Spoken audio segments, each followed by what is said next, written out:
So this has been the single most bizarre experience of my life. I, 29, male, had been hosting dinner parties as a weekly thing for some time, and one of the regular attendees invited a girl, 32, female, that they knew I liked. To be clear, I had been hoping for something to happen with this person. So when she was the last one in my apartment after the night had wound down and everyone else left, I didn't think anything of it.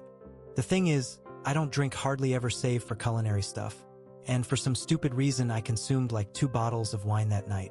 I felt absolutely useless and like I needed to get to a bed and go into a coma, so I told her she was more than welcome to stay over. I woke up the next morning alone, everyone gone, and life continued as usual, until I get a phone call 4 weeks later.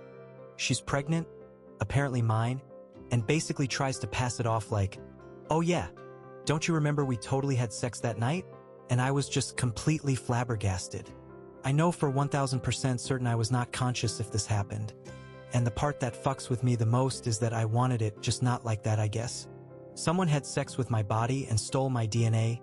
I don't particularly feel like a rape victim, but now I'm being treated like a monster for saying an abortion is absolutely the proper and moral thing to do here for all parties involved. I've not yet leveled the accusation of non-consent to her at this time, but she seems completely undaunted by the prospect of a paternity test. Again, I liked her at first, and I'm not trying to come across as a victim, but WTF do I do? And Ada? Comment 1. Are you sure you are the father? OP. I have no way of knowing that, but she was definitely in my bed and seems undaunted by a paternity test. SHE seems very sure and claims I was the only sexual partner in a few months. Comment 2, your NTA, abortion should be legal for many reasons, and this is one of those reasons. You're NTA and don't need to take responsibility for it, even if it is yours, because it wasn't consensual. You were raped, lawyer and paternity test, DNA test, etc. She raped you and you have every right to push for an abortion or don't make her get one, but don't take responsibility for it. It wasn't your fault and wasn't consensual, so you don't have to take care of it for her nor pay for her. OP. I am pro-choice and support every woman's choice. I'm only arguing that this is literally an evil thing to go through with for the child's sake. Mine, my family's, her and hers. For everyone, that's all.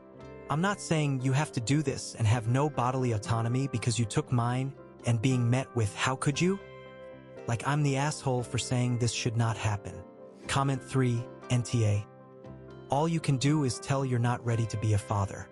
I think you should explain to her that you genuinely don't recall sex ever happening. Not that it matters at this point. I would definitely insist on a DNA test if she insists on having the child. What a nightmare. If the roles were reversed, you'd be sitting in jail facing a very long prison sentence. SMH. OP.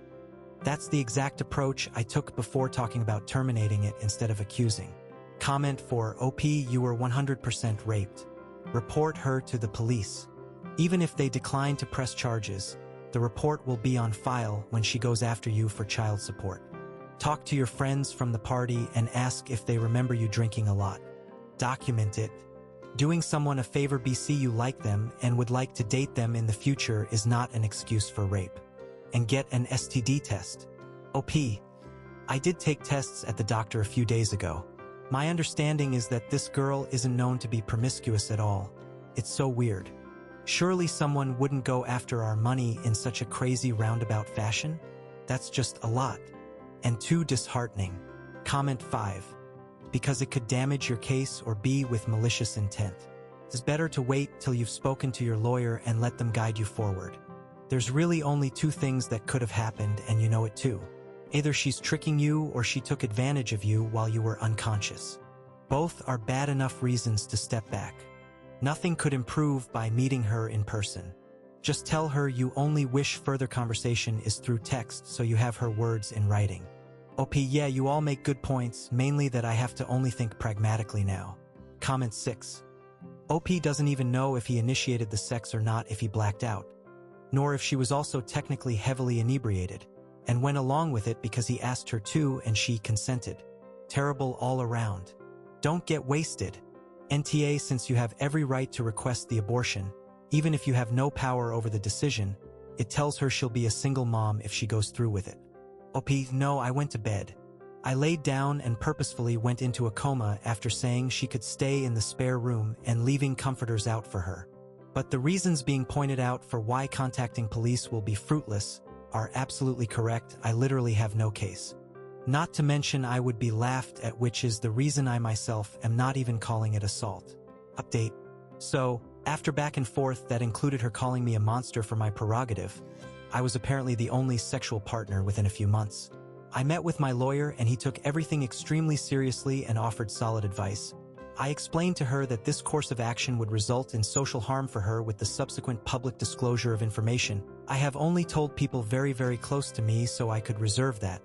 But more importantly, that my family would spare no expense on the planet to sue for total custody with lawyers that do not lose, in a corrupt county where reputation and dollar determine court cases. I basically gave her the choice of losing anyway and being labeled a predator to everyone, plus how much it would cost. Suddenly she miraculously gains the clarity to see that it would be actual evil to bring a child into all of this under these circumstances. I live in Texas, so I procured the medication myself, met her at my lawyer's office to give it to her. And I shit you not, she struck me. She slapped me and left with the medicine. I sincerely hope that's the last I ever hear from this woman. She seemed so nice, perfect even. I liked her a lot. I would really like to thank everyone for the wisdom and support. I've had difficulty accepting what is what, and Reddit has genuinely surprised me with the helpfulness and wisdom you guys have. Thank you for the support with the most bizarre episode of my life, sincerely. To all the anti-choice freaks, I have 2 children already, one who I have full custody of and the other 50-50, and have suffered 2 miscarriages in just as many years. Don't you dare lecture me of dead children or responsibility. If I am an asshole, I'm alright with that for now.